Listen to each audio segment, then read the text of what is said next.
इस wellness session में आप सबका मैं स्वागत करता हूं। नेक्स्ट वेलनेस जिसका नाम है, जो इनिशिएटिव है नेक्स्ट मनी का। और इस पर्टिकुलर चीज में आज जो है हम बात कर रहे हैं 2022 का 2022 का ये पहला नेक्स्ट वेलनेस है। तो मैं आप सबको न्यू ईयर की बधाई देता हूं। Wish you a very happy, healthy and prosperous new year. और मैं आप सबका इस सेशन में स्वागत करता हूं। आज का जो हमने सब्जेक्ट लिया है वो सब्जेक्ट, और ये चीज जो है स्पेशली एनआईसी के द्वारा बहुत लाया गया है आपके लिए। ये पूरा प्रोग्राम जो हर संडे को हम करते हैं, थोड़ी टीथिंग प्रॉब्लम्स में हम चल रहे थे, लेकिन अब इसको हम प्रॉपरली कर रहे हैं। आज का जो सब्जेक्ट हमने लिया है, आज का टॉपिक, वो टॉपिक है बवासीर, पाइल्स या हेमोरॉइड जिसको कहते हैं। उसके सब्जेक्ट पे हम आज बात करने जा रहे हैं और आज जो है उस सब्जेक्ट को हम लेके चलते हैं। इस टॉपिक में जैसा हमने आपको टाइटल दिया था कि बवासीर से कैसे बचें, how to prevent yourself from pile या हेमोरॉइड, जो भी बोले, तो आज उसको हम करेंगे। बट जैसा हमारा तरीका होता है, हम लोग पहले वाई को बड़ा तरीके से समझेंगे ताकि हाउ इजी हो जाए। The bigger is your why, the easier will be your how. तो आज हम थोड़ा सा बवासीर को और पाइल्स को और हेमोरॉइड को ठीक से जानेंगे और उसके बाद हम उसके बचाव के, रोकथाम के और इलाज के सब तरह की चीजों पे बात करेंगे। क्या सब तैयार हैं? Shall we start with this topic? Just give me some yes in the chat box. इस टॉपिक के साथ हम शुरू हो रहे हैं। Are you ready? Super. So let us get started. और अब मैं आपको स्लाइड बाय स्लाइड लेके चलता हूं, जितने कुछ पॉइंटर्स मैंने आपके लिए रखे हैं, और ये पॉइंट यहां से शुरू करते हैं। सबसे पहली बात करते हैं कि कभी समझते हैं कि पाइल्स, कभी बोलते हैं बवासीर, कभी कुछ बोलते हैं हेमोरॉइड। तो बवासीर जो चीज है वो क्या चीज है और पाइल्स क्या चीज है, हेमोरॉइड क्या चीज है? तो मैं आपको बताऊं कि बवासीर हिंदी वर्ड है और इसका इंग्लिश जो है वो पाइल्स है। तो पाइल्स मतलब बवासीर, और haemorrhoid is another term for piles. Piles को ही हेमोरॉइड कहते हैं। सो बवासीर, पाइल्स, हेमोरॉइड्स सब वन और द सेम थिंग है, सब कुछ एक ही है। तो पाइल्स बोले, हेमोरॉइड बोले, बवासीर बोले, अपने लैंग्वेज में जो बोलना है उसके हिसाब से बोल सकते हैं। पाइल्स जो है बेसिकली एक लैटिन वर्ड है, जो पिला नाम के लैटिन वर्ड से आया है। लैटिन वर्ड है पिला, तो उससे ये पाइल्स बना है। और पिला का मतलब क्या होता है? तो बेसिकली छोटे छोटे बॉल्स। जब आप पिला का मतलब लैटिन में समझेंगे तो बॉल्स हैं छोटे छोटे, और आप जब नोटिस करेंगे तो यहाँ छोटे छोटे छोटे छोटे बॉल्स की बात हो रही है। तो इसीलिए इसको पाइल्स कहा गया, राउंड राउंड बॉल्स को पाइल्स कहा गया। और ये पर्टिकुलर चीज जो है इस तरीके से पाइल्स, और इस तरीके से इसका नाम पाइल्स हो गया। पाइल्स प्रॉब्लम जो है काफी कॉमन है, काफी कॉमन है। एक इस ऐसी चीज है जो कम लोग बताते हैं, यदि है भी तो, और बहुत लोगों को इससे प्रॉब्लम रहती है और चलते रहते हैं।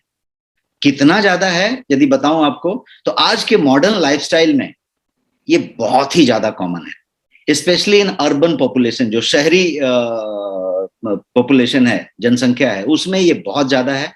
एक एस्टिमेट के मुताबिक करीब 60% लोग, 60% पीपल गेट अफेक्टेड विद बवासीर और piles somewhere, some time in their lifetime. पूरे जीवन काल में करीब 60% लोग ऐसे होते हैं, 60% people who get affected with piles, कभी ना कभी अपनी जिंदगी में। इतना बड़ा रेशियो है ये, आधी से ज्यादा पॉपुलेशन की बात हो रही है, 60%। एक और आंकड़ा है, और वो आंकड़ा ये है कि about 80% of the people over 40 years suffer from piles. मतलब उसका एक एज ग्रुप है ना कि कब से शुरू हो जाएगा और कब से हो जाएगा, तो उसके हिसाब से वो 40 ईयर्स की बात हो रही है।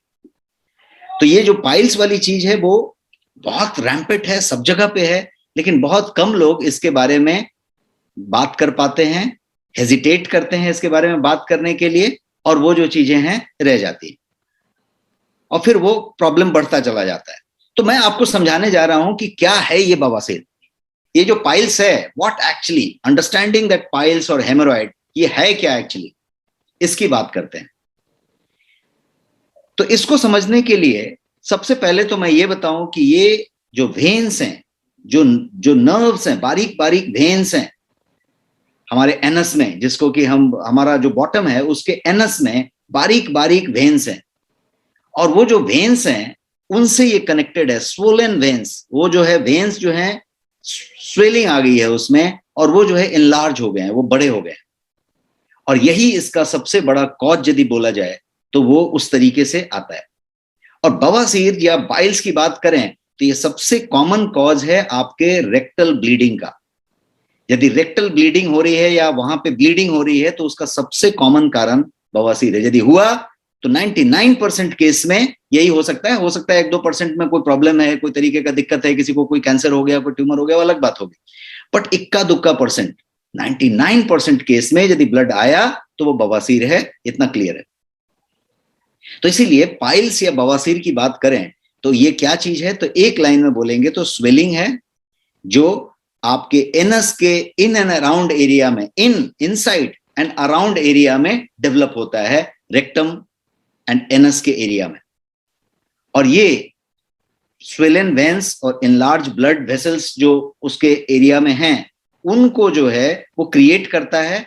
और प्रॉब्लम करता है कब, स्पेशली जब आप टॉयलेट जाते हैं, स्पेशली जब आप टॉयलेट पास कर रहे होते हैं, स्टूल पास कर रहे होते हैं या जोर लगा रहे होते हैं, तब ये सबसे ज्यादा तकलीफ करता है। क्यों ऐसा, कारण पे आ रहे हैं, क्यों ऐसा, तो वो इसलिए कि वो जो है जो नैरो एकदम थिन वॉल है, जिसको कि आप नर्व की वॉल कहेंगे, वो पूरा का पूरा स्ट्रेच हो जाता है। जब आप जोड़ लगाते हैं तो स्ट्रेच हो जाता है, और स्ट्रेच होने से वो बल्जिंग होती है और इरिटेशन होता है, और वो एक तरीके से तकलीफ देता है, पेन होता है, और वो सारी चीजें होती हैं। So it's swollen veins in and around the anus area is the one topic. इसके अलावा बवासीर जो है बहुत ज्यादा पेनफुल कंडीशन है। एक ऐसा कंडीशन है जिसमें कि कभी दांत का दर्द कैसा होता है कि जिसको आप बिल्कुल झेल नहीं पाते, वैसा ही पाइल्स का पेन जो होगा वो इतना एक्सट्रीम होगा कि उसको जो है बहुत पेनफुल कंडीशन कहा जा सकता है। और यदि इसका सही समय पे इलाज नहीं किया गया, उसका ख्याल नहीं रखा गया, तो सफरिंग जो है कई गुना ज्यादा बढ़ जाता है, मल्टीफोल्ड इंक्रीज हो सकता है सफरिंग। और जब ये पुराना होता चला जाता है तो ये फर्दर कॉम्प्लिकेशन होने शुरू हो जाते हैं, क्योंकि जब ये इन्फ्लेमेशन बढ़ाता चला जाता है तो इसमें माने सोर्स बन जाते हैं, अल्सर बन जाते हैं, इंटेस्टाइन के इनर वॉल की तरफ चीजें होने लगती हैं, और तब इसको फिस्चुला कहा जाता है, और वो बहुत ज्यादा खतरनाक भयानक होता है। तो कहने का मतलब ये है कि नॉर्मली, जैसा मैं पहले स्लाइड पे भी ये बात कहा, कि लोग इसको हेजिटेट करते हैं बताने में, किसी से चर्चा नहीं करते हैं, खुद अपने आप रखते हैं, और उसको जो है फिर प्रॉपरली ट्रीट नहीं कर पाते, अपने रूटीन से भी हट नहीं पाते, मालूम नहीं होता है कि क्या करना है, क्या नहीं करना है, क्या खाना है, क्या नहीं खाना है। तो बहुत हद तक कोशिश करते रहते हैं, लेकिन बहुत ज्यादा कोशिश नहीं कर पाते हैं। और जब बहुत ज्यादा कोशिश नहीं कर पाते हैं तो ये अपने आप धीरे धीरे धीरे धीरे अंदर पनपता रहता है और केस बिगड़ता चला जाता है। तो मैं इस पॉइंट पे ये कहना चाहूंगा कि ये एक ऐसी चीज है जिसको कि दबा के रखने का कोई फायदा नहीं है, ये बाद में बहुत तकलीफ कर सकता है। इसके अलावा कैसे बनता है ये बवासीर, यदि हम पाइल्स की बात बताया कि गोल गोल राउंड बॉल्स हो जाते हैं, तो वो बनते कैसे हैं, how do they form, formation कैसे होता है। तो पाइल्स जो है वो डेवलप करता है जब आप, एक ही लाइन में समझा दूं कि जब आप प्रेशर देते हैं उस पूरे के पूरे एनस के एरिया के नर्व्स पे, जब आप प्रेशर देते हैं तो पाइल्स फॉर्म होता है। उसके वेन्स जो हैं एनस के अराउंड, उन वेन्स पे जब प्रेशर पड़ता है तो वो क्रिएट होता है। अब प्रेशर कैसे पड़ता है, उसकी पूरे लाइनिंग पे, उसकी पूरी लाइनिंग और एनस कैनाल जिसको कह सकते हैं, उसकी जो कैनाल है उस पे जब प्रेशर पड़ता है तब होता है। अभी इसमें कैसा है कि वो वेन्स जो है वो पूरा का पूरा एक जटिल नेटवर्क है, एकदम कॉम्प्लेक्स नेटवर्क है, वहां पे बहुत सारे वेन्स हैं, और उस वेन्स पे जब ब्लड वेसल्स जो हैं उस पे यदि प्रेशर पड़ता है तब ये काम शुरू होता है। अब इसको ठीक से समझते हैं कि ये कैसा फॉर्म कैसे होता है। तो सबसे पहली बात तो ये होती है कि ये जो वेन्स हैं वो लाइनिंग, वो वाइडर हो जाते हैं, इनलार्ज हो जाते हैं जब इन्फ्लेमेट होते हैं। तो जब इन्फ्लेमेशन बढ़ता है तो इनलार्ज हो जाते हैं, और इन्फ्लेमेशन के अलावा इन्फ्लेमेशन बढ़ने का भी कारण एक होता है, वो है लॉन्ग सिटिंग आवर्स। यदि मैं इस कुर्सी पे बैठा हूं और लगातार बैठा हूं 4 घंटे, 5 घंटे, 3 घंटे, और फिर मैं लंच ब्रेक के बाद आके फिर 4 घंटे बैठा हूं, फिर 3 घंटे बैठा हूं, फिर सोफा में बैठा हूं, फिर कार में बैठा हूं, या मैं ड्राइव करता हूं, मैं 2-2 घंटे, 3-3 घंटे ड्राइव करता हूं, तो बैठा हूं बैठा हूं बैठा हूं, सोफा में बैठा हूं, कार में बैठा हूं, ऑफिस के चेयर में बैठा हूं, घर के सोफा में आके बैठा हूं, बैठा हूं बैठा हूं बैठा हूं, if you are sitting continuously for more than some time, तो क्या हो रहा है, प्रेशर आ रहा है। इसके अलावा कॉन्स्टिपेशन यदि है तो इन्फ्लेमेशन होगा, प्रेशर आएगा। यदि कॉन्स्टिपेशन होगा तो आप जो है ज्यादा जोर लगाएंगे, प्रेशर आएगा। तो हम सारे प्रेशर की बातें कर रहे हैं, ज्यादा बैठने से, ज्यादा देर तक बैठने से, कॉन्स्टिपेशन होने से, कब्ज होने से, जोर लगाने से, भारी सामान उठाने से, कहीं पे उस पे यदि प्रेशर आता है उन नर्व्स पे, इन एंड अराउंड एरिया में, तो फिर किस तरीके से होगा, यहां पे जो प्रेशर आएगा तो ये प्रॉब्लम आएगी।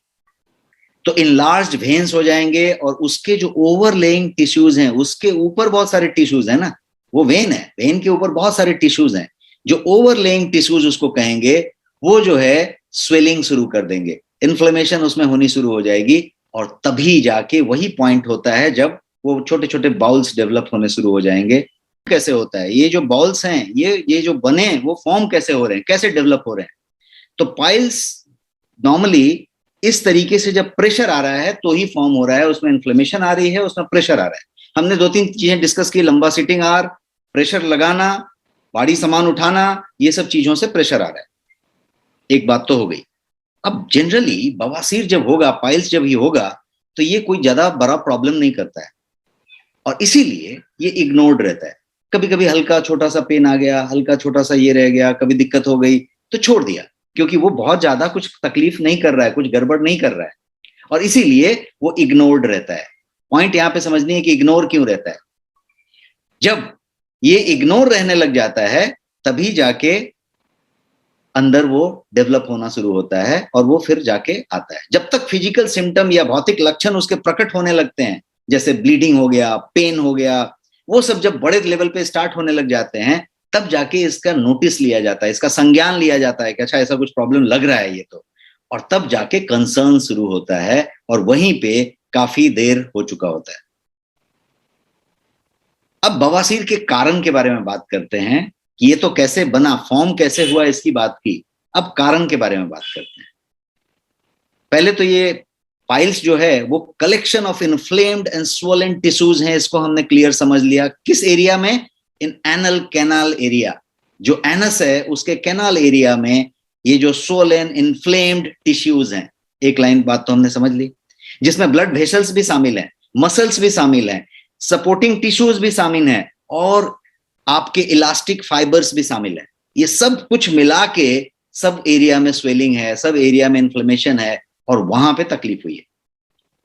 और ये रीजन जो इन्फ्लेमेशन का है, जिसकी वजह से स्वेलिंग हो रही है और ये तकलीफ हो रही है, उसके कई रीजन है, कारण बहुत सारे हैं, बहुत सारे कारण हैं। और उस कारण के लिए हम जो है एक एक करके कारण को समझते हैं। सबसे पहला कारण, उम्र का बढ़ना। फिर से सचिन जी कह रहे हैं कि आवाज नहीं आ रही है, is the sound not coming? Thank you so much. So उम्र का बढ़ना एक बड़ा कारण है। अब आप बोलेंगे उम्र तो सबका बढ़ेगा, तो ये कारण कैसे हो गया? उम्र का बढ़ना एक कारण है। एजिंग जिसको कहते हैं, तो एक कॉमन फैक्टर है। इसीलिए हमने बताया कि 40 साल से उम्र के 80% लोगों को पाइल्स होने की पूरी संभावना है और होती है। कभी ना कभी उसके उम्र में एक बार पाइल्स होती है उसको, और कभी नहीं संभाला तो फिर वो उम्र भर रह जाती है। तो उम्र का बढ़ना एक कारण है। जैसे जैसे हम एज होते हैं तो जो सपोर्टिंग टिश्यूज हैं वहां पे, वो जो है एनस के एरिया में या रेक्टम के एरिया में वो कमजोर पड़ने लगती हैं, वीक होने लगती हैं। वो जो वेन्स हैं उसके एरिया में वो इनलार्ज होने लगते हैं, वो बढ़ने लगते हैं।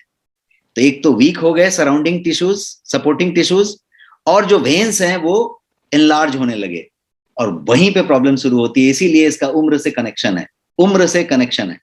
तो एक तो बात हो गई उम्र की। दूसरा जो बात है वो लेना देना है इसका कॉन्स्टिपेशन से, क्रॉनिक कब्ज। Now coming, thank you. So we are talking about, पहले मैं फिर से रिकैप कर दूं कि पहले हम जो बात कर रहे थे वो उम्र का बढ़ना का बात किया था। अब एक दूसरा कारण जो है, बड़ा कारण, वो क्रॉनिक कब्ज का है, क्रॉनिक कॉन्स्टिपेशन। कब्ज बोले कभी किसी को हो गया, एक कभी होता है कि उसको बार बार कब्ज होता है, पुराना कब्ज है, होता रहता है, हफ्ते में 1-2 बार 4 बार हो जाता है, कब्ज होता ही रहता है।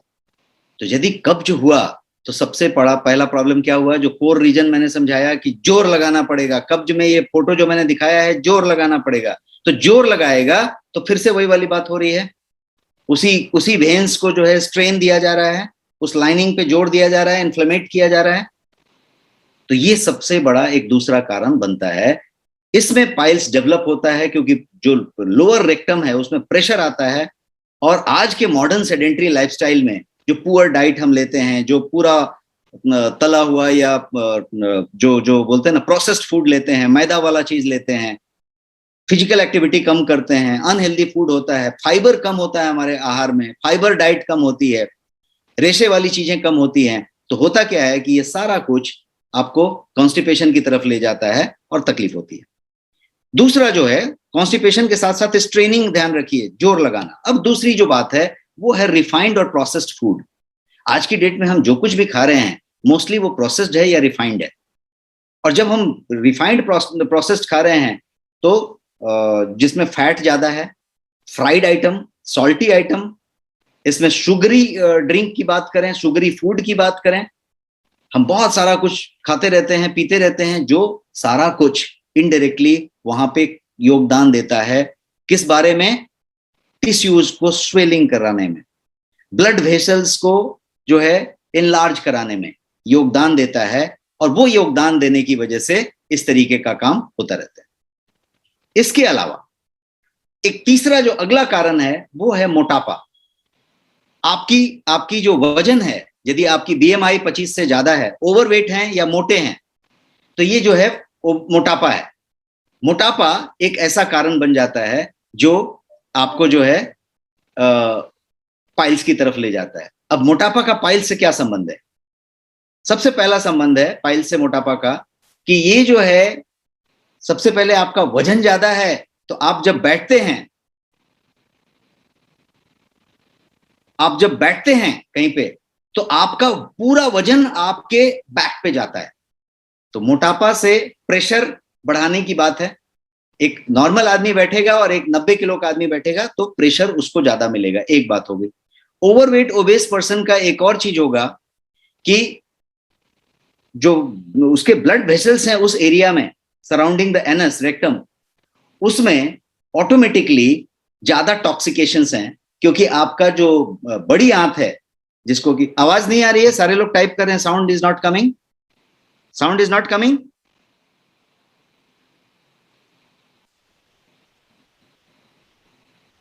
Is sound coming? आवाज आ रही है?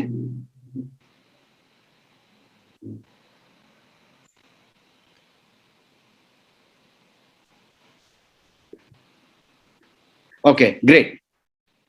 सो बहुत लोग इसमें कुछ कुछ टाइप कर रहे हैं, साउंड नहीं आ रही है तो कंफ्यूजिंग हो रहा है, उसके चक्कर में मैंने पिछली बार कुछ दबा दिया था। ओके, सो आगे बढ़ते हैं। हम मोटापा की बात कर रहे हैं, तो मोटापा में कोलोन क्लिंजिंग की बात यदि करते हैं तो क्या करते हैं हम, कोलोन के टॉक्सिक की बात करते हैं। जब आप वाइसरल फैट की बात करते हैं तो उस फैट की बात करते हैं जो टॉक्सिकेशन से बना हुआ है, और कोलोन की बात करते हैं। तो मोटापा से टॉक्सिकेशन का संबंध है, वाइसरल फैट का संबंध है, और वाइसरल फैट और इसके अलावा आपका खुद का वजन जब सिटिंग पे प्रेशर देता है तो उसके सराउंडिंग ब्लड वेसल्स एरिया और जो है रेक्टम प्रेशराइज्ड होता है और उससे एक कारण बनता है। अगला कारण जो है वो है देर तक एक ही जगह पे बैठना। देर मतलब कितना देर? मैं बोलूंगा 45 मिनट, 1 घंटे से ज्यादा। फिर से आप 3 मिनट के बाद बैठ जाइए, लेकिन आप जहां पे बैठे थे वहां पे 45 मिनट, 1 घंटे पे खड़े हो जाइए। 1 घंटे पे एक बार खड़े हो जाइए, और आप जितना भी फिटनेस बैंड वगैरह पहनते होंगे उसमें ये ऑलरेडी अलार्म होता है। आपके फोन में भी ये वाइब्रेशन हो सकता है, बट फिटनेस बैंड में होता है, वो ग्रुप करके आपको नब्ज दबा के बता देता है कि अब उठ जाओ।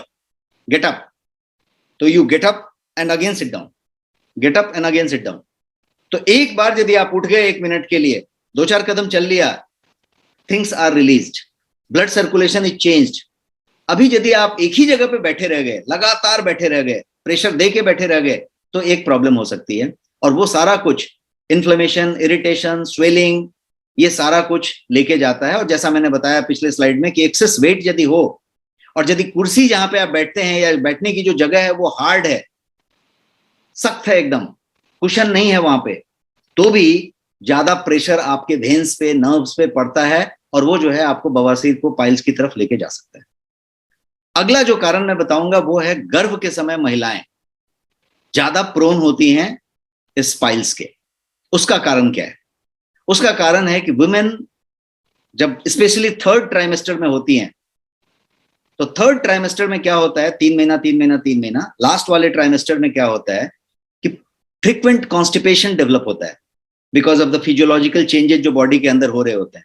और जब फ्रीक्वेंट कॉन्स्टिपेशन डेवलप होता है तो प्रेशर लगाने वाली बात होती है और स्ट्रेनिंग वाली बात होती है ड्यूरिंग द स्टूल पासिंग, और तभी वो वेन्स पे स्ट्रेन आता है, प्रेशर आता है, और वेन्स में स्वेलिंग होती है, क्योंकि उस समय फिजियोलॉजिकल चेंज बढ़ चुका होता है और वजन भी बढ़ चुका होता है। तो जो मैंने बताया मोटापा वालों का प्रॉब्लम, वो प्रॉब्लम अपने आप ऐड हो जाता है।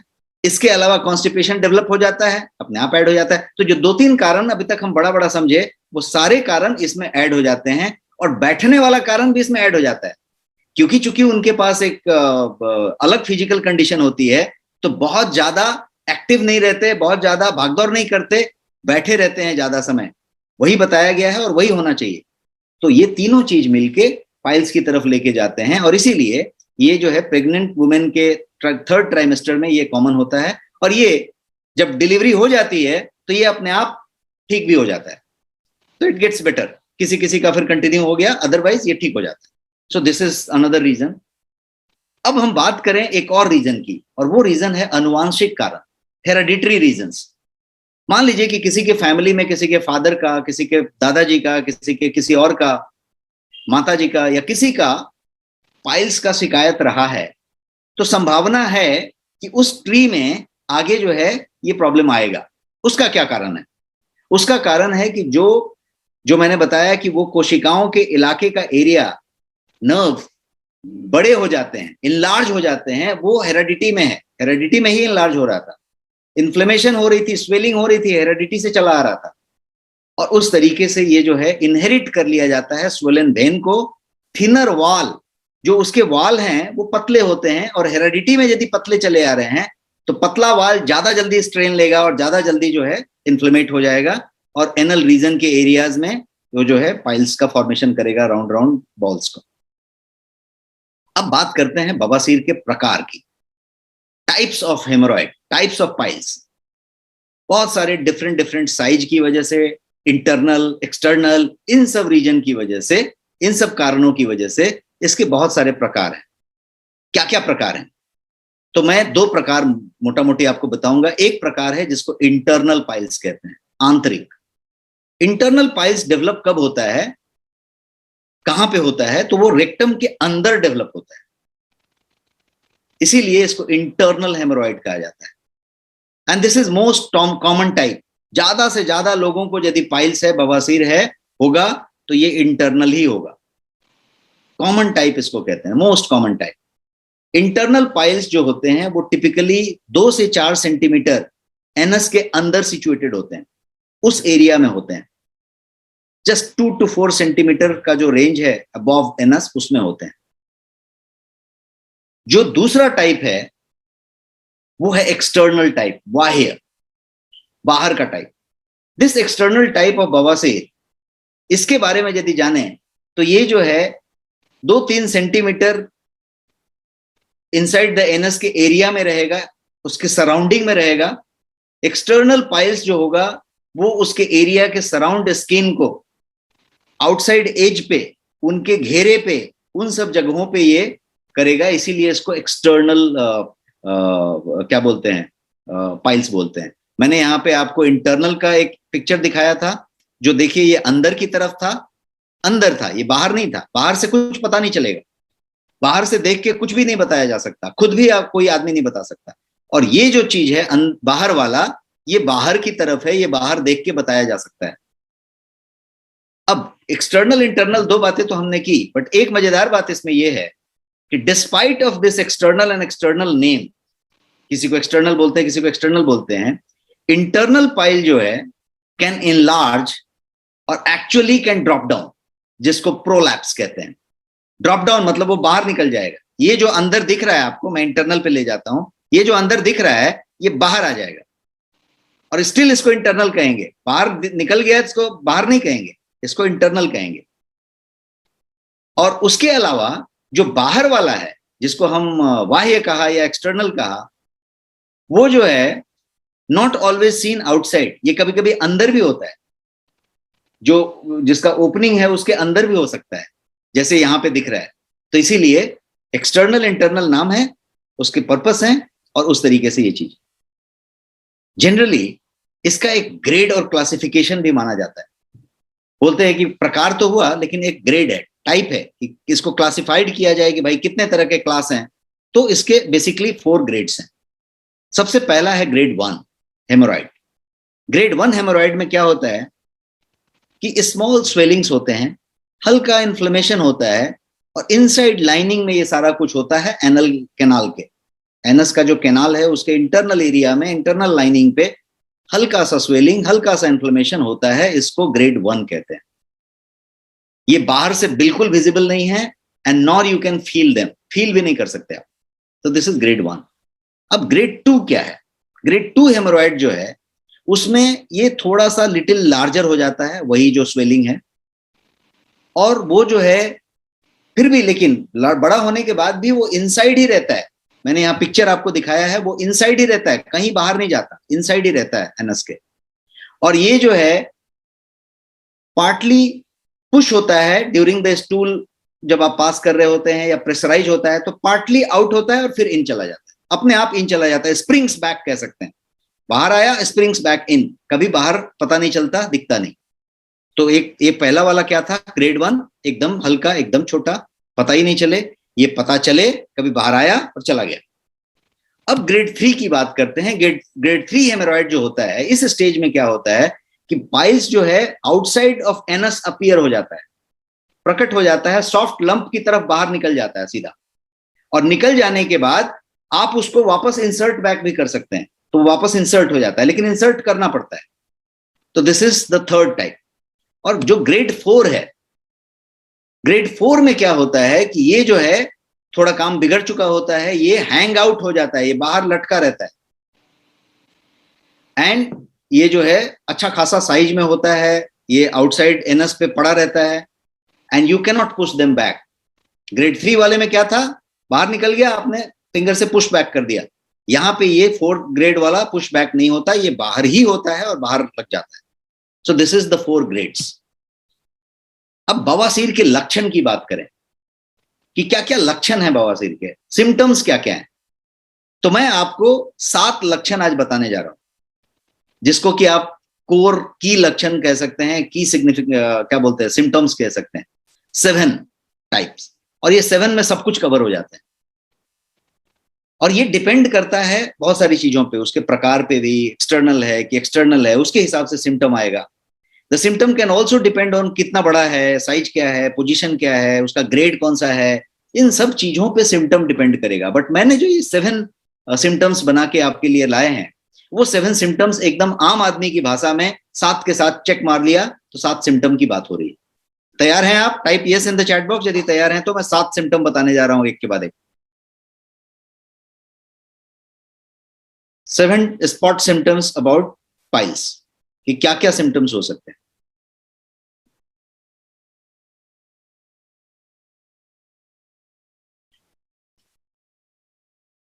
Super, let us talk about पहला सिम्टम, द फर्स्ट वन। 7 मैं बताने जा रहा हूं। 7 का पहला, पेन और डिस्कंफर्ट इनसाइड और around the anus area. Anus area के आपके बॉटम के इनसाइड में या अराउंड में। कभी कभी क्या होता है कि इनसाइड की तरफ होता है, आपको पता नहीं चलता है कि दर्द किस चीज का है। पेट में दर्द नहीं है, ना ही बॉटम में दर्द है, लेकिन ये है कहां पे, कुछ उसी के आसपास कहीं हल्का दर्द देने की बात करता है।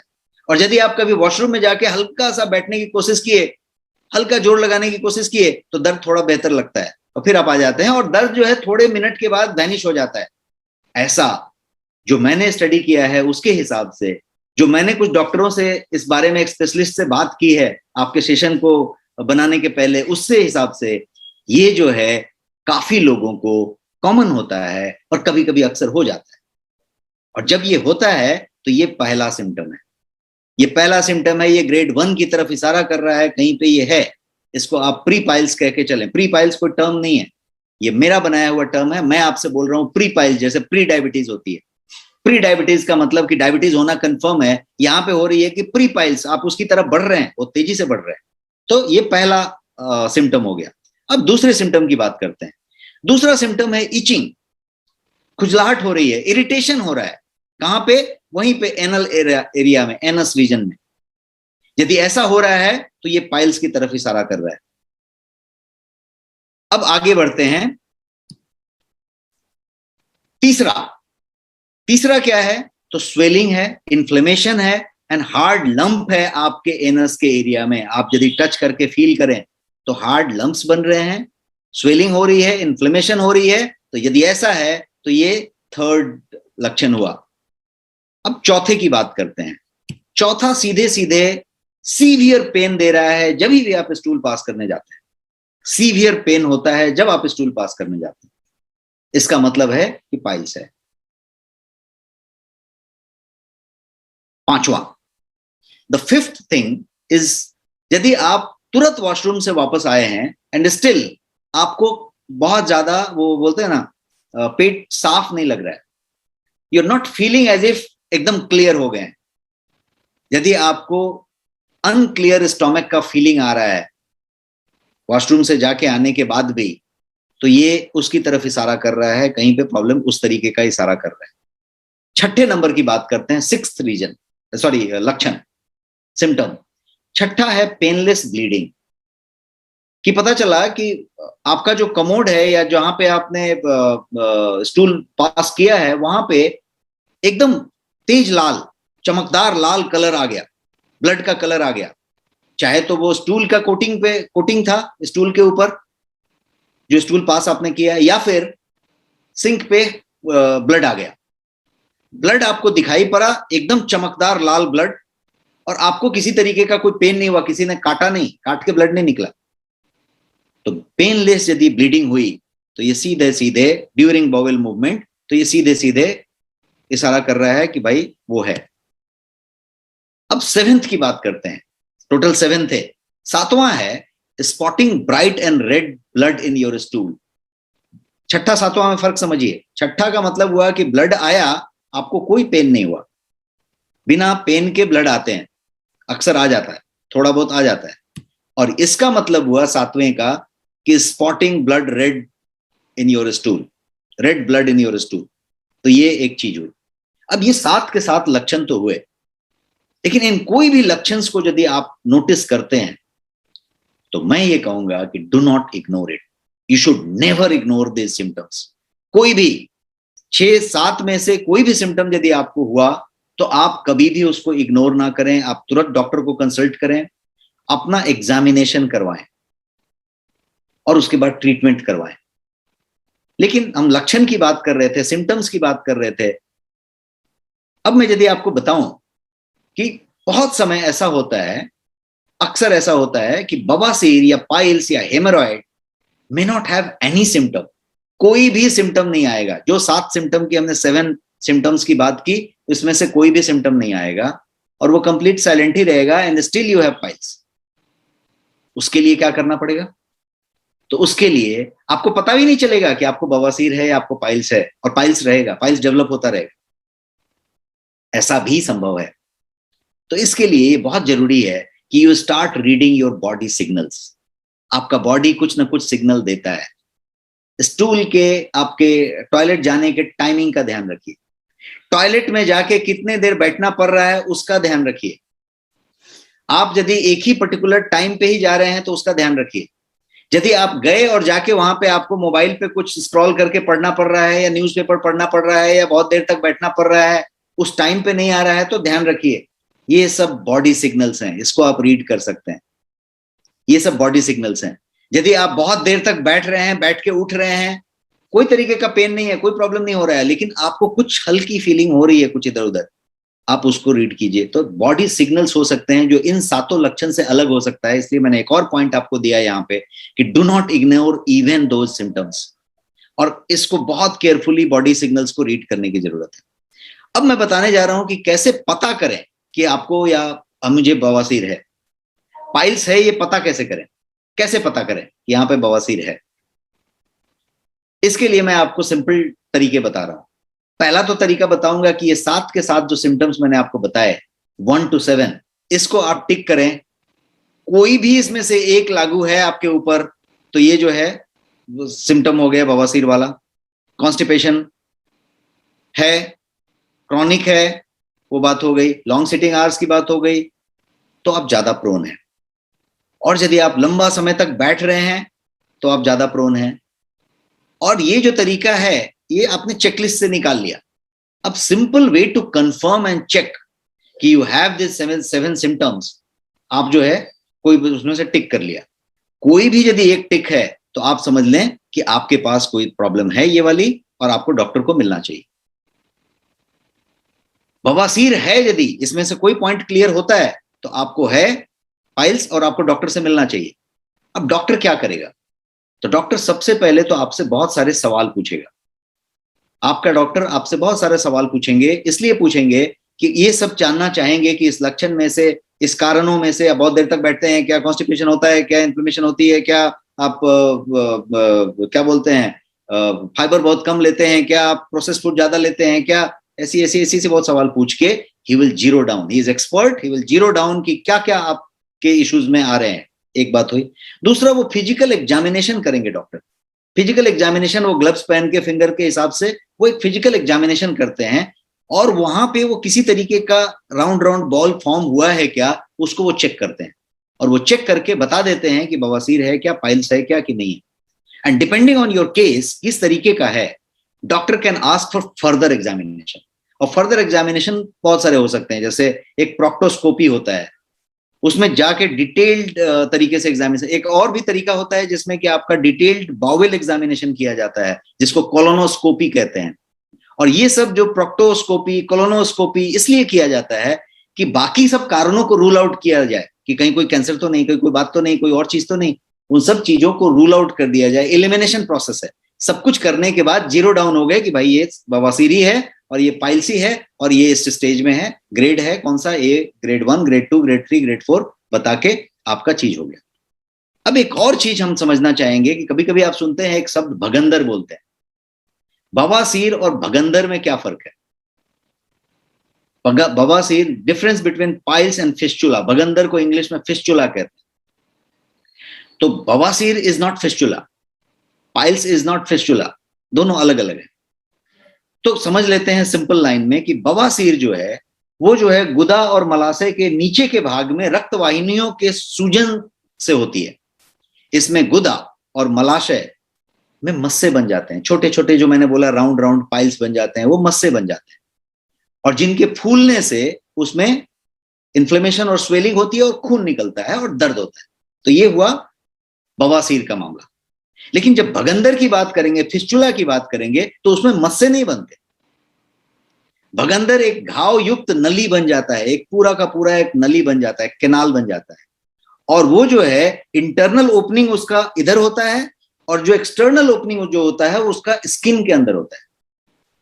तो भगंदर उन लोगों को होता है जिनके मल द्वार के पास कोई फोड़ा हो जाता है, कोई इस तरीके का एक ऐसा लंप बन जाता है, और उस फोड़े में बहुत सारे मुंह बन जाते हैं, बहुत सारे माउथ ओपनिंग आ जाते हैं।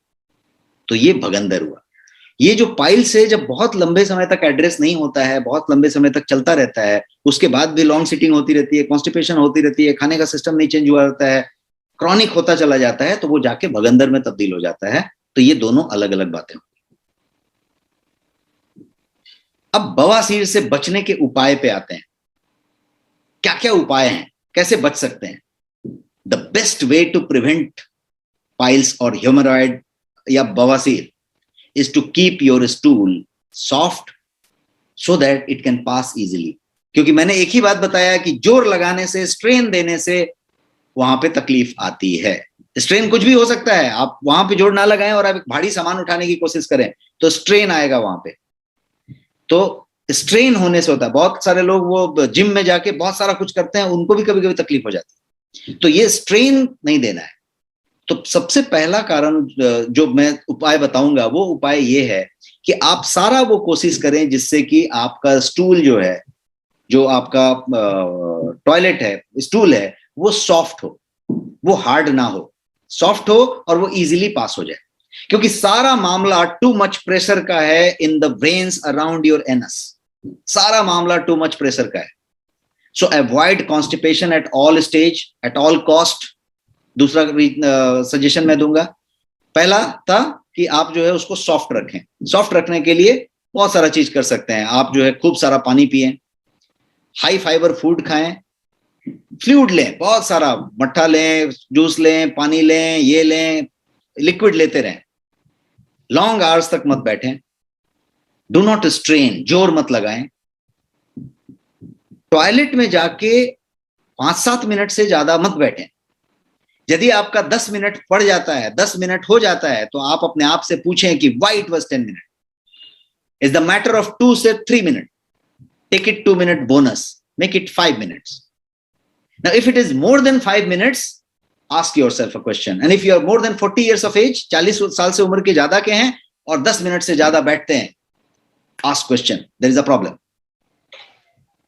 There is a problem.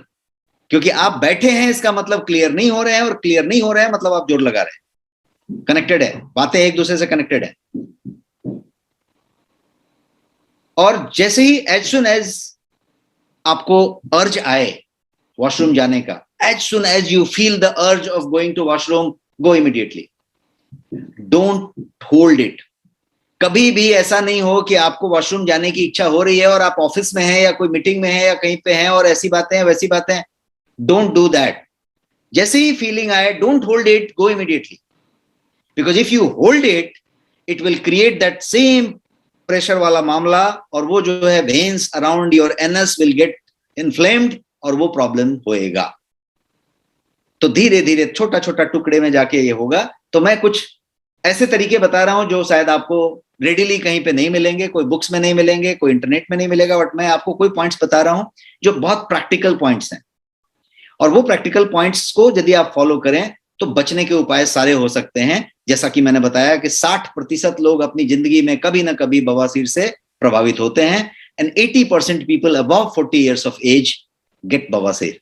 तो पॉइंट ये है कि हमें ध्यान रखना है कि हमें अपने को उससे अलग नहीं समझना है। कभी ना कभी आप प्रोन हो सकते हैं, उसका ध्यान रखना है। एक और चीज हो सकती है इसमें कि आप एक्सरसाइज करें, अपने आप को एक्टिव रखें, सेडेंटरी ना रहें, पड़े ना रहें, बैठे ना रहें। Rise early, another reason. आप जल्दी सुबह उठें। देर तक सोएंगे, कॉन्स्टिपेशन बढ़ेगा, कॉन्स्टिपेशन बढ़ेगा, जोर लगाना पड़ेगा, जोर लगाना पड़ेगा, इन्फ्लेमेशन बढ़ेगा, स्वेलिंग बढ़ेगी और उसको जो है स्ट्रेन मिलेगा। एक बात हो गई। खाने में non spicy food, healthy food खाएं, चोकर वाली चीजें खाएं, रेशेदार चीजें खाएं, सबूत फल खाएं, सबूत अनाज खाएं, जो भी कुछ खाएं, प्रोसेस्ड चीजें ना करें, मैदा ना लें, ब्रेड, पास्ता, पिज्जा, है ना, नूडल्स, ऐसी चीजों से दूर रहें, बिस्किट, फरसान, नमकीन, इन चीजों से दूर रहें। तो एक चीज ये बात हुई। इसके अलावा कुछ हमें बोलते हैं ना डूज एंड डू नॉट्स, क्या करें और क्या ना करें, डूज एंड डोंट्स। तो डूज में वही वाली सारी चीजें जो जो करना चाहिए जो मैं अभी बता रहा था, बट फिर से यदि गिनना है एक दो और एक्स्ट्रा पॉइंट, तो पहला है कि drink lot of fluid and eat plenty of fibre. बहुत सारे फाइबर खाएं, बहुत सारे पानी पिएं, बहुत सारा लिक्विड लें। वार्म बाथ लें, यदि बवासीर है, पाइल्स है, तो वार्म बाथ लें। वो आपके इचिंग को और पेन को ईज करेगा बेटर देन एनी मेडिसिन। तो टब में पानी लेके या कोई तरीका करके, हाइड्रोथेरेपी कह सकते हैं, वार्म वाटर, उसमें बैठ जाएं, उसकी बात करें, तो एक वो हो गया। आइस पैक का इस्तेमाल कर सकते हैं, टॉवेल में लपेट के भी आइस का इस्तेमाल हो सकता है, बट आइस पैक बाजार में आते हैं जिसको आप लेके फ्रीजर में रख सकते हैं, और निकाला तो वो आइस ऑलरेडी उसमें जेल जैसा रहता है और वो चीज हो सकता है। तो आइस पैक का इस्तेमाल कर सकते हैं टू ईज द डिस्कम्फर्ट। यदि बहुत ज्यादा है तो ईज हो सकता है उससे। आप बॉटम को क्लीन और ड्राई रखें, ये एक बड़ा नुस्खा है। क्या करें क्या ना करें में, पहला चीज करें कि क्लीन एंड ड्राई रखें। अब ड्राई करने के लिए रगड़ के ना पोंछ दें, बिल्कुल पैट करें। उससे ज्यादा रगड़ने का, बिल्कुल उसको किसी तरीके का घर्षण नहीं आना चाहिए। तो कभी कभी क्या होता है कि घर्षण देने से पेन हो रही है, इसलिए उसको पोंछते नहीं है ठीक से, और पोंछते नहीं है तो वो वेट रहता है, और वेट रहने से नुकसान ज्यादा है। तो ड्राई रहे और बिना रगड़े ड्राई रहे, पैट करके। इसके अलावा आप एक्सरसाइज रेगुलरली करें। यदि पाइल्स है तो एक्सरसाइज को बढ़ाएं, एक्सरसाइज रेगुलरली रखें। अल्कोहल यदि लेते हैं, कैफीन लेते हैं, तो say no to it. These both are going to create the problem bigger and bigger. Piles है तो पाइल्स, यदि आप शराब पीते हैं, अल्कोहल लेते हैं, या फिर कोई तरीके का कैफीन लेते हैं, ज्यादा चाय पीते हैं, ज्यादा कॉफी पीते हैं, इस तरीके की चीजें करते हैं, तो कई फोल्ड बढ़ जाएगा। मैदा और प्रोसेस फूड मैंने ऑलरेडी बता दिया, आपको मना किया। अब क्या क्या नहीं करें, ये बातें हमने डिस्कस की। एक और चीज हो सकता है कि आप जो है अर्ज को इग्नोर ना करें, उसको कभी हार्ड ना होने दें, पुश कभी ना करें, बहुत ज्यादा हार्ड पुश ना करें।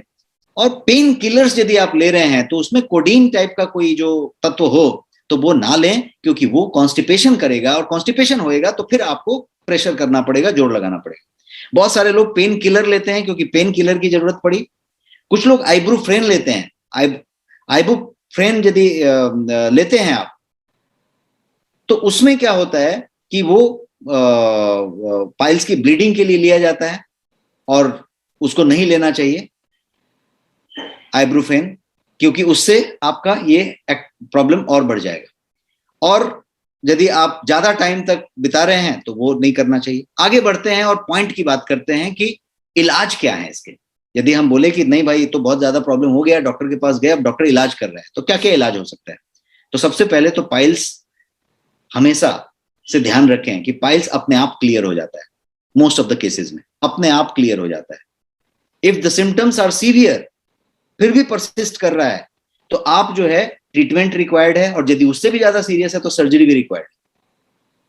और पाइल का जो ट्रीटमेंट है वो जो है डिपेंड करेगा कि इंटरनल है कि एक्सटर्नल है, थोड़ा कम है कि थोड़ा ज्यादा है, ग्रेड 1 है कि ग्रेड 2 है कि ग्रेड 3 है कि ग्रेड 4 है, सब पे डिपेंड करेगा आपका treatment. Grade 1 and 2 of internal haemorrhoid की बात करें यदि अंदर वाले की, उसका ग्रेड 1 और 2 जनरली मेडिसिन से और उसके कोई ऑइंटमेंट से या किसी तरीके की चीजों से, क्या खाएं क्या ना खाएं, क्या करें क्या ना करें से बढ़िया से ट्रीट हो जाता है। और in some cases doctor can prescribe some kind of gels and कुछ ऑइंटमेंट लगाने का, उतने तक काम हो जाता है। ग्रेड 1 ग्रेड 2 की बात हुई। अब इंटरनल का जो ग्रेड 3 है, उसमें आप देखेंगे तो इंटरनल हेमोरॉइड को भी ट्रीट किया जा सकता है ग्रेड 3 लेवल के, by diet, by planning, by things, उसमें इंटरवेंशन किए बिना, माने सर्जिकल इंटरवेंशन किए बिना। और जो ग्रेड 4 है उसमें जो है आपको जो है इंटरवेंशन की कभी जरूरत पड़ती है। और जब एक्सटर्नल पाइल की बात करें तो उसको ट्रीट करने के लिए डॉक्टर आपको बहुत सारे तरीके के हेमोरॉइड का क्रीम देंगे, आइस पैक की बात करेंगे, स्वेलिंग की बात करेंगे, बिकॉज वो बाहर वाला है, उसको उस तरीके की ट्रीटमेंट देनी पड़ेगी। और कुछ केसेस में यदि सीवियर है तो डॉक्टर आपको सर्जरी के लिए सजेस्ट करेंगे। और सर्जरी जैसे हेमोरॉइड डेक्टोमी बोलते हैं, हेमोरॉइड डेक्टोमी, ये एक सर्जरी है। इसके अलावा जो है हेमोरॉइड का आर्टरी लिगेशन भी एक होती है, और एक स्टैपलिंग कहते हैं। तो ये इन इस तरीके के अलग अलग होते हैं। बट मैं जो बताना चाहता हूं यहाँ पे वो ये कि अपना इलाज अपने हाथ, ऐसा यदि आप कॉन्सेप्ट पे चलें तो ये सारा कुछ आपके परहेज से, आपकी चीजों से बेहतर हो सकता है, और आपको शायद सर्जरी पे जाने की जरूरत ना पड़े यदि आप बढ़िया कोलोन क्लींजिंग कर लें तो। हाउएवर यदि एकदम सर्जरी के लिए आप आ चुके हैं उस स्टेज में, डॉक्टर कह रहे हैं, आपको डॉक्टर से समझने की जरूरत होगी, बट आपको शायद उसकी जरूरत ना पड़े। यदि आप बढ़िया से क्लींजिंग करते हैं और सप्लीमेंट्स लेते हैं तो आपको उसकी जरूरत नहीं पड़ेगी। एक तो मैं आपको बताऊंगा कि आप जो है अश्विनी मुद्रा एक योग का आसन है, बहुत सारे लोग करते भी होंगे, जानते भी होंगे। ये योगा का एक आसन है जिसको अश्विनी मुद्रा कहते हैं। ये अश्विनी मुद्रा यदि आप करते हैं और यदि आपके पास पाइल्स है तो आपको करना ही चाहिए, और यदि नहीं है तो भी करना चाहिए, बिकॉज ये सीधा उसके लिए कामदायक चीज है, काम करने वाला चीज है। तो एक हुआ। फिर से यदि मैंने अपना लाइन रिपीट करूं कि अपना इलाज अपने हाथ, तो आप जो है क्लिंजिंग कर सकते हैं, और क्लिंजिंग थेरेपी करने के बाद आप सप्लीमेंट ले सकते हैं। और आपके लिए सप्लीमेंट्स हैं यहाँ पे जो मैं बता रहा हूं, ये एक स्लिम एंड डिटॉक्स नाम का सप्लीमेंट है।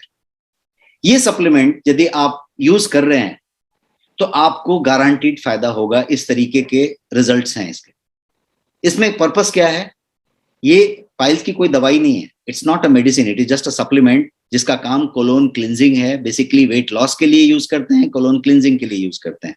बट ये आंवला के रेशे से बना हुआ है। इसका पूरा का पूरा जो 50+ इंग्रेडिएंट में से जो मेजर इसका जो इंग्रेडिएंट है वो आंवला का रेशा है, और फिर बहुत सारे हर्ब्स हैं।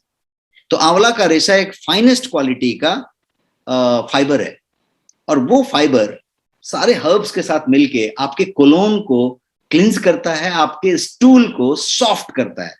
और जब आपका स्टूल एकदम सॉफ्ट हो जाता है तो आपको जोर नहीं लगाना पड़ता है, और इसके जो तत्व हैं, इसके अंदर जो सारे इंग्रेडिएंट हैं, वो जो हैं आपके इन्फ्लेमेशन को सीज करती हैं, बहुत कम करती हैं, कॉन्स्टिपेशन घटाती हैं। तो ये सारा चीज होके अपने आप आराम मिलने लग जाता है, और ये चीज हो सकता है। यहाँ पे डॉक्टर राजन बता रहे हैं कि very effective for piles, I have used for my patients. So ये काफी टेस्टिमोनी हमारे पास 500 से ज्यादा टेस्टिमोनी हमारे पास पर्सनली मेरे पास है, जिसमें कि डॉक्टर ने कह दिया कि अभी ऑपरेशन करना पड़ेगा, और लोगों ने इसको इस्तेमाल किया और वो फिर चीजें हो गई और बेहतर हुई। तो ये है जिसके अंदर डिटॉक्स के सारे सामान हैं, बहुत सारे इंग्रेडिएंट हैं, और ये काफी बढ़िया सा प्रोडक्ट है। एक और प्रोडक्ट है जो बहुत जल्द आपके पास अवेलेबल हो जाएगा 2 to 3 वीक्स टाइम में। वो प्रोडक्ट है पाइल्स केयर। ये भी गोयंग का प्रोडक्ट है, और ये स्पेशलाइज्ड प्रोडक्ट है पाइल्स केयर के लिए, जिसका पाइल्स केयर से लेना देना है। किसी को 7 सिम्टम में से एक भी सिम्टम आया, किसी की फैमिली में कभी था, कोई एक सिम्टम लेता है कि लंबे समय तक बैठता है, किसी को टॉयलेट में 10 मिनट से ज्यादा बैठना होता है, किसी को कॉन्स्टिपेशन वीक में एक बार हो जाता है, हर व्यक्ति के लिए ये पर्टिकुलर चीज है जो एक बढ़िया काम करेगा, वो वाली बात है। और ये गोयंग का प्रोडक्ट है जो एक बढ़िया सा रेप्यूटेड सप्लीमेंट ब्रांड है। और ये सारा गोयंग आपका जो है नेक्स्ट शॉपी पे अवेलेबल है, रिवॉर्ड पॉइंट्स के साथ अवेलेबल है, आपके बेहतर प्राइसेस के साथ अवेलेबल है।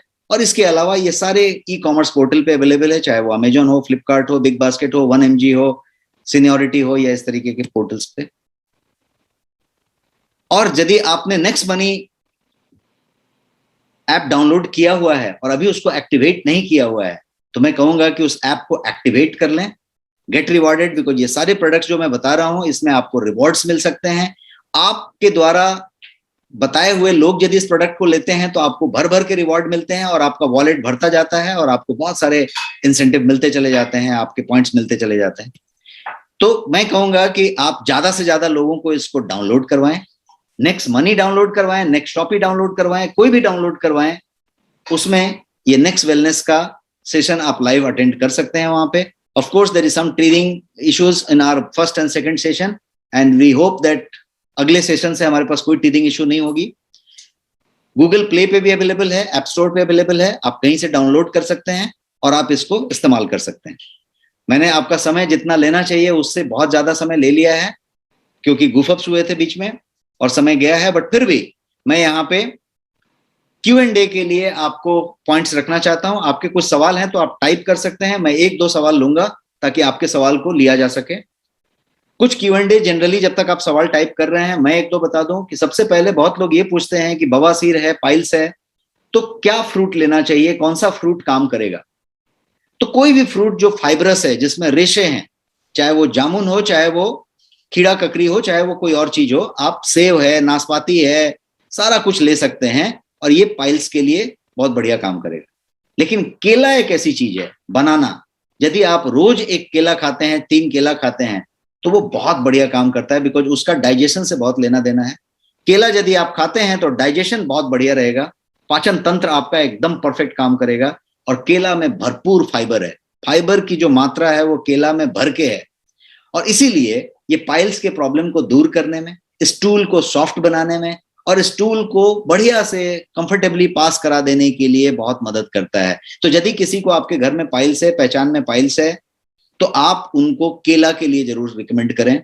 और यदि आप खुद कॉन्स्टिपेशन वाले व्यक्ति हैं, हफ्ता में 1-2 बार कॉन्स्टिपेशन हो जाता है, तो केला जरूर खाना शुरू करें। एक ये बात हुई।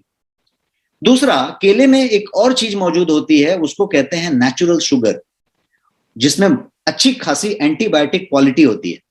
और जब ये एंटीबायोटिक क्वालिटी वाली चीज जब आप ग्रहण करते हैं, तो जो इन्फेक्टेड एरिया है, जो बैक्टीरिया का ग्रोथ है, उन सबको, इन्फेक्टेड एरिया को बेहतर करता है, बैक्टीरिया के ग्रोथ को कम करता है। और इसीलिए मैंने बताया कि बनाना कोई मेडिसिन नहीं है, बट ये बनाना उस तरीके का है। मैं एक प्रोडक्ट फॉर्मुलेटर हूं, और मैंने एक प्रोडक्ट जो इसके लिए पाइल्स केयर जब फॉर्मुलेट कर रहे थे हम लोग 3 महीने पहले, तो हमने उसमें बनाना के लिए स्पेशल स्प्रे ड्राई पाउडर को इस्तेमाल किया, इसी गुण की वजह से। तो ये मैंने आपके क्यूएंडे में पहले बता दिया। एक और चीज आपके क्यूएंडे में बोलूं कि फैट का सेवन कम करें। आप जो फैट का इस्तेमाल करते हैं अपने खाने में, वसा का इस्तेमाल कम करें, खासतौर पर सैचुरेटेड फैट से प्रॉब्लम है।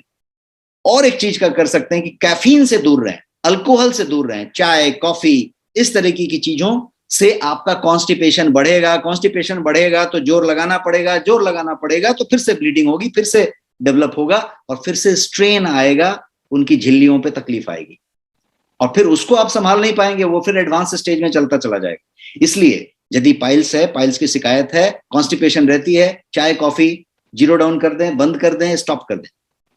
एक बात हो गई। कब्ज की समस्या है तो उसका ध्यान रखें। अल्कोहल की बात करेंगे, कोई बोले कि भाई दारू क्यों नहीं पीना है, भाई दारू से इसका क्या कनेक्शन है? दारू से कनेक्शन है। अल्कोहल यदि आप लेते हैं तो अल्कोहल में ड्यूरेटिक इफेक्ट होता है। और ड्यूरेटिक इफेक्ट क्या करता है?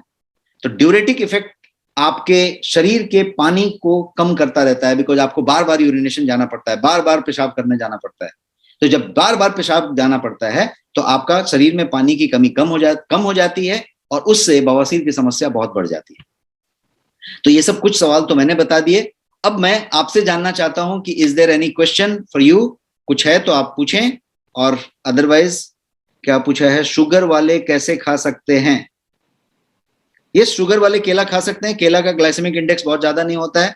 अब पूरा केला का पूरा एक डजन लेके खाने की जरूरत नहीं है, बट 2 केला शुगर वाले खा सकते हैं, अनलेस अदरवाइज वो एकदम इंसुलिन डिपेंडेंट है और बहुत सारा चीज है, तो केला खा सकते हैं शुगर वाले। फिस्चुला के बारे में मैंने बताया सर कि फिस्चुला जो है, जिसको भगंदर कहते हैं हिंदी में, पाइल्स बाद में डेवलप होकर भगंदर बन जाएगा। भगंदर में किसी तरीके का, वो बोलते हैं ना, वो राउंड वो क्रिएट नहीं होता है, जिसको आपको बोल रहे हैं ना कि वो नहीं क्रिएट होता है। भगंदर में घाव बन जाता है, और घाव में बहुत सारे मुंह बन जाते हैं, और वो बाहर के साइड में होता है, जबकि पाइल्स या बवासीर अंदर की साइड में होता है, और उसमें बहुत सारे मस्से बन जाते हैं। भगंदर में कोई मस्सा नहीं बनता। यस, और कोई क्वेश्चन था?